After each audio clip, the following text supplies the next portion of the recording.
안녕하세요. 카리스마의 농사직설, 농사에 대한 썰을 풀어보는 그런 시간입니다. 오늘 제가 보여드릴 거는 우리 농장에 쪽파랑 배추를 좀 심어놨어요. 쪽파랑 배추를 심어놓은 데다가 하나를 한 10m 정도 설치를 해놨고요.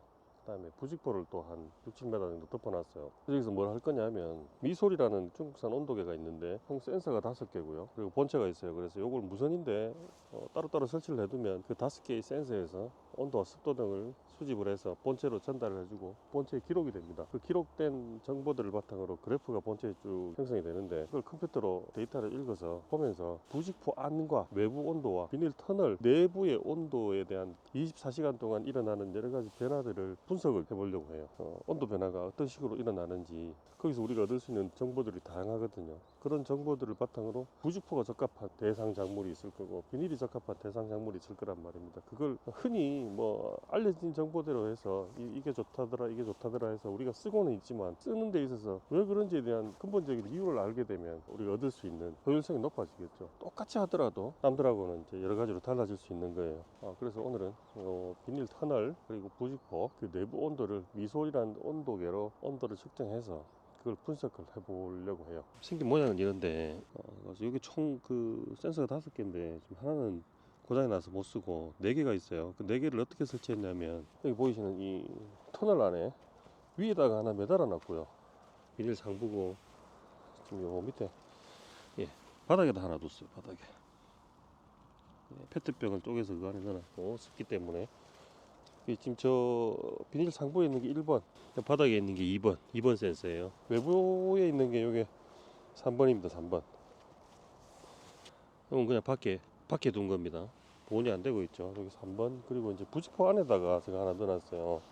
거기 4번 보이시죠? 안에다 그냥 뒀어요. 그렇게 해서 총 4개의 센서를 여기 설치를 해놨고 요걸 이제 본체에 여기서 수집한 데이터를 보내줍니다. 그러면 거기 저장이 쭉 되겠죠. 그러면 24시간 수집한 데이터가 계속 저장이 되죠. 낮 시간대 그리고 온도가 변하게 되는 뭐 저녁 시간대 새벽 시간대 아침에 해가 나기 전 이런 변화가 계속 이루어지는 그런 시간대에 이 내부 온도가 어떻게 변해가는지 그리고 그걸 분석함으로써 우리가 부직포를 어떤 식으로 활용해야 되고 비닐을 또 어떤 식으로 활용을 해야 되는지 정확하게 한번 구분을 해 드리려고 그래요. 지금부터 이렇게 센서를 사용해서 온도와 습도에 대한 정보를 수집을 할 거고요. 그걸 다 끝나면 컴퓨터에 이제 그 데이터를 입력해서 분석을 한번 해보려고 해요. 자, 그러면 이제 여기서는 이렇게 하고 사무실에 있는 컴퓨터로 가서 설명을 드리도록 하겠습니다. 자, 이제 데이터를 가지고 왔어요. 그 자료를 조금 정리를 했어요. 지금 미솔 무선 온도계 SD 카드를 가져와서 컴퓨터로 데이터를 옮겼어요. 그래프를 보고 설명을 드릴게요. 이 수치를 그래프로 나타낸 겁니다. 이게 지금 요건데 그래프가 요거는 온도입니다. 0도를 기준으로 요렇게는 온도입니다. 온도. 그리고 여기는 시간이죠. 시간의 흐름. 자, 요 낮은 부분은 뭐냐면 밤입니다. 요 높은 쪽은 주간이죠. 요게 이제 25일부터 27일까지의 이제 데이터인데, 자, 여기서 아까 수치로 봤던 걸 직접 우리가 한번 보게 되면 낮에 제일 온도가 올라가는 부분은 어딜까요? 비닐 상부 1번, 비닐의 지면 2번, 외부가 3번, 부직포가 4번이에요. 낮에 자, 이 중에 어느 게 제일 많이 온도가 올라갈까? 지금 여기 보시면 데이터로 나오는 게 비닐 상부죠. 비닐 상부. 거의 30도가 넘어요. 자, 그 다음은 어디입니까? 이건 비닐 내부의 지면. 자, 그 다음이 회색은 외부 온도입니다. 요게. 근데 부직포를 보면 외부 온도보다 약간 올라갈 때도 있고요. 약간 내려갈 때도 있죠. 이게 뭐냐면 해가 내리쬐을 때 있죠. 부직포가 이렇게 덮여 있어요. 여기 이제 뭐 배추라든지 이런 게 뭐 심어져 있을 거 아닙니까? 자, 여기 햇빛이 직사광선이 내리쬐을 때는 일단 부직포는 햇빛을 어느 정도 차단합니다.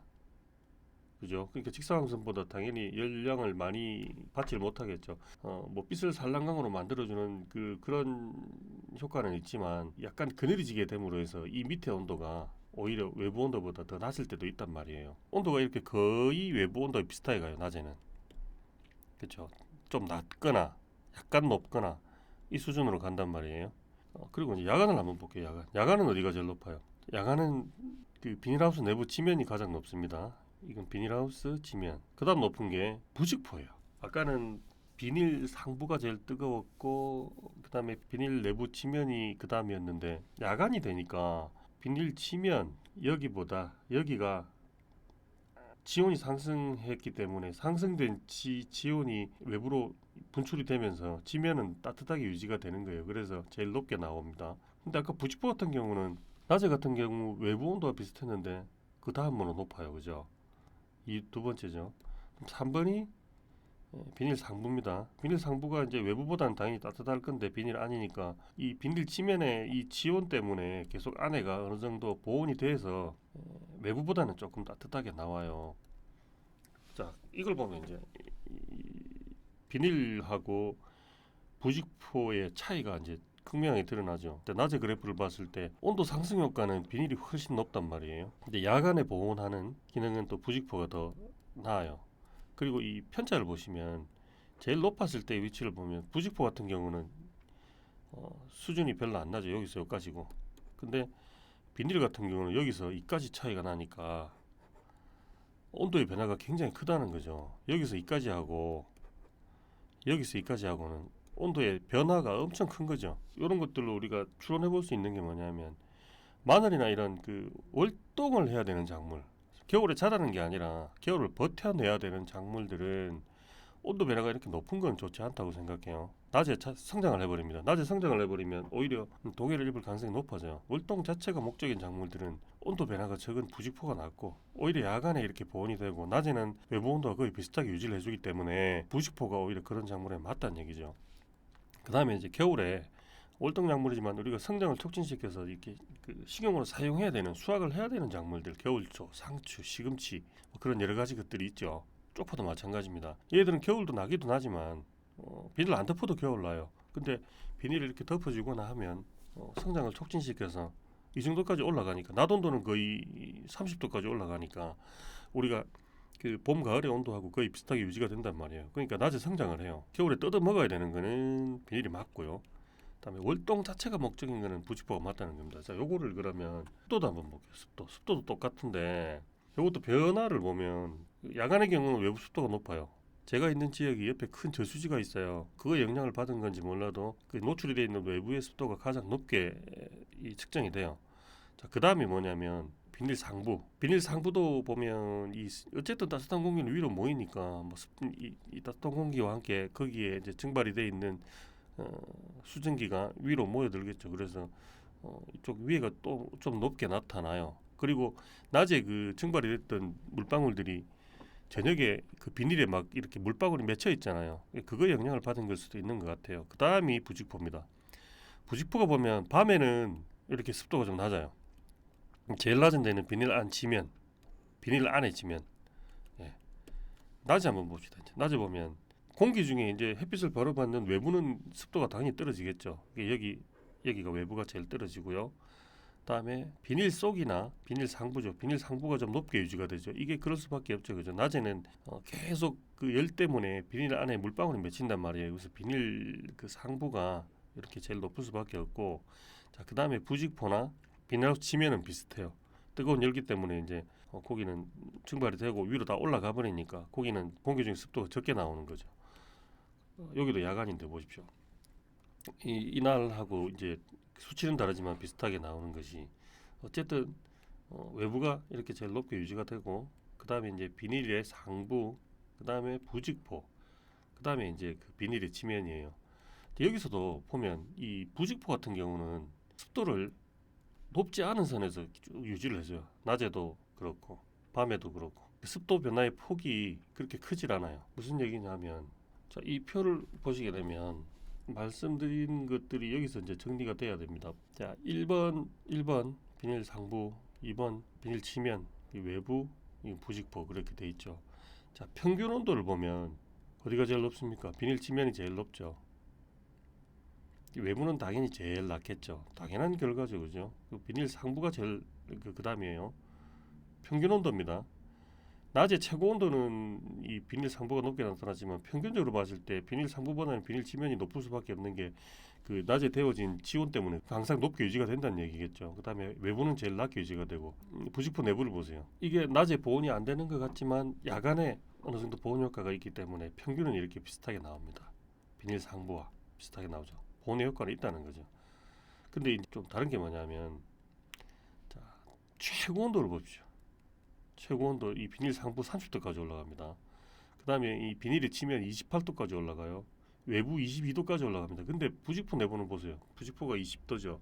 부직포 내부는 직사광선 어느 정도 차단을 해버리기 때문에 그 내부 온도가 적게 측정이 되고 차단이 된다는 건 그늘이 진다는 얘기니까 그것 때문에 최고 온도가 이렇게 많이 올라가진 않아요. 근데 이게 나쁜 건 아닙니다. 그럼 최저 온도를 볼게요. 자, 비닐 상부 같은 경우는 야간에 최저 4.6도까지 내려가 버립니다. 그리고 비닐 그 지면 같은 경우는 아까 지온 때문에 어느 정도 그 보온이 계속 유지가 된다 그랬죠. 그다음에 야간도 그렇고 이제 외부 온도를 보면 최저 온도가 5.3도예요. 그러니까 영하 5도까지 이렇게 내려갔다는 얘기거든요. 영하 5도까지 내려갈 때 비닐 안은 어쨌든 최저 2.4도까지 지면에는 유지가 됐고 비닐 상부도 최저 4.6도까지는 유지가 되더라. 근데 여기서 정말 특이한 게 뭐냐면 부직포는 0.7도입니다. 낮에는 햇빛을 조금 가리기 때문에 내부 온도 상승이 많이 없다고 해도 어차피 따뜻한 낮에는 더 뜨거울 필요도 없어요. 그죠? 그런 상태에서 야간이 됐을 때 정말 추울 때 그때 효과를 내보내는 게 부직포입니다. 오히려 이 비닐보다 최저 온도가 훨씬 높게 유지가 되죠. 그리고 이제 온도의 변화를 봅시다. 그럼 최저 온도와 최고 온도의 변화의 그 정도 차이를 보면 비닐 상부는 약 34도의 차이가 납니다. 최고 높았을 때 막 올라가는 온도와 최고 떨어졌을 때 온도를 비교하면 34만큼 이렇게 차이가 난다는 거예요. 그 다음에 비닐 지면은 31도죠. 그러니까 요 정도 되겠죠. 31도. 요 정도의 차이가 나겠죠. 여기 31도. 그 다음에 이제 외부 온도는 약 28도. 또 이렇게 되겠죠. 이렇게 비교하면 좀 무리가 있긴 하지만 단편적으로 보는 겁니다. 근데 부직포가 이게 특이한 거예요. 온도 차이가 20도. 최고 뜨거웠을 때와 최고 추웠을 때 차이가 20도밖에 안 된다. 자, 이게 뭐냐면 뭐 보온이 안 된다라고 말하면 비닐보다 안 되는 게 맞겠지만 평균 온도에서 이런 걸 따지면요. 근데 더웠을 때와 추웠을 때 그 온도 변화가 적다는 거예요. 이건 뭐냐면 너무 더울 때 너무 뜨겁지 않게 해주고 낮에 그러니까 밤에 정말 추울 때 또 춥지 않게 해준단 말이에요. 아까 보시다시피 습도도 마찬가지입니다. 평균 습도를 보면 비닐 안쪽에 뭐 이게 80에서 70으로 가는데 외부는 80이 유지되죠. 자, 습도 요거 80이죠. 평균 습도가. 그러니까 비슷하게 유지를 해줘요. 예. 근데 이거 잘 보시면 최고 습도 97 뭐 이렇게 이것도 비슷하게 유지를 해주죠. 최저 습도, 최고 습도와 최저 습도의 이 수치 차이를 저는 좀 말씀드리고 싶은 게 일반 비닐 상부 같은 경우에 습도의 변화가 이만큼 38 정도의 이 수치만큼 일어나는데 여기 보십시오. 비닐 지면하고 외부는 엄청난 차이를 보이죠. 그러니까 습도가 올라갔다 내려갔다 막 그런다는 얘기예요. 근데 이 부직포 내부는 뭐 여기 비닐 상부도 그렇지만 비교적 그 변화의 차이가 심하지 않다는 겁니다. 그럼 요걸 갖고 이제 뭘 말씀드리고 싶냐면 비닐 내부는 낮에 온도를 상승시켜서 식물의 생육을 촉진하는데 적합하다. 부직포는 그래서 극단적이게 온도가 올라간다든지 극단적으로 떨어지지 않고 어느 정도 범위 내에서 꾸준하게 그 범위를 좀 지켜주는 그렇기 때문에 겨울에 갑자기 추워질 수도 있고 그죠. 낮에 또 그 갑자기 더워질 수도 있단 말이에요. 그거를 완충을 해주는 기능을 하는 거죠. 우리가 보통 요즘 뭐그 지구 온난화라든지 뭐 이런 것 때문에 이제 겨울에 휴면에 들어가야 될 작물들이 생육이 진행이 되면서 피해들이 많이 발생합니다. 작물들이 동해 피해를 입고 하는 것들이 뭐냐면 아예 휴면에 들어가면 들어가야 돼요. 예를 들어 곰으로 따지면 곰이 동면에 들어갔잖아요. 걔들을 깨울 수가 없는 거죠. 자다가 또 깨버리면 다시 동면이 될까요?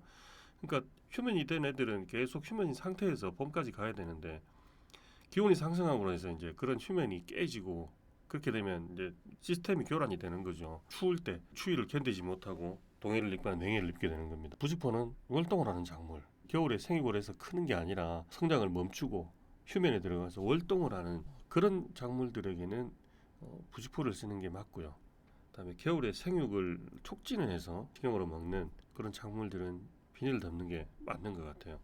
이게 이런 수치나 뭐 이런 것들을 보고 고리타분하게 설명하면 많이 헷갈린단 말이에요. 그러니까 이걸 뭐 요점을 따지면 그런 거예요. 예를 들면 마늘은 부직포를 덮어라. 그럼 겨울 상추나 겨울초는 시금치는 비닐을 덮어라. 그럼 겨울에도 먹을 수 있다. 이제 마늘은 우리가 겨울에 먹을 게 아니잖아요. 뭐 걔네들은 부직포를 덮어 놓으면 극단적인 온도 변화에 대해서 완충 효과가 있기 때문에 월동을 용이하게 하고 어느 정도의 보온 효과가 있기 때문에 동해 및 냉해를 어느 정도 수준에서 예방할 수 있다. 저는 우려했던 게 뭐냐면 부직포도 내부 온도가 많이 올라갈 거라고 생각했어요. 그렇게 되면 그 마늘 포장 내에 그 마늘밭 안 비닐 멀칭 안에 지열이 계속 올라가게 되면 해충의 밀도나 병균의 밀도가 높아질 수도 있다라고 생각했는데 우려만큼은 아닌 것 같아요. 낮에도 그렇게 많이 안 올라가게 해주고 밤에도 그렇게까지 뭐 이렇게 보온이 많이 되는 건 아니고 딱 그 중간에서 진짜 완충 역할을 해서 너무 많이 안 떨어지도록 해주고 낮에도 너무 많이 안 올라가도록 해주고 오히려 월동에는 확실하게 도움이 되지 않을까. 그래서 저는 마늘 양파에 대해서 뭐 이 굳이 부직포를 덮을 필요가 있나라고 생각했는데 대량으로 재배하시는 전문 농가의 경우는 충분히 이런 부직포를 활용할 필요가 있다고 이제 생각이 됩니다. 이 정도의 그 뭐 실험으로 데이터를 분석해서 그걸 이렇다 저렇다라고 사실 말할 수는 없는 거고 개인의 차이도 있는 거지만 그래도 조금 더 세밀하게 한번 저도 이런 걸 좀 분석을 해보고 싶었거든요. 그렇게 해서 비닐과 부직포에 대한 사용상의 어떤 선택할 때 우리가 그 고려할 수 있는 그런 정보들에 대해서 한번 말씀을 드려봤고요. 예. 또 다른 좋은 정보들을 가지고 다시 돌아오겠습니다. 감사합니다.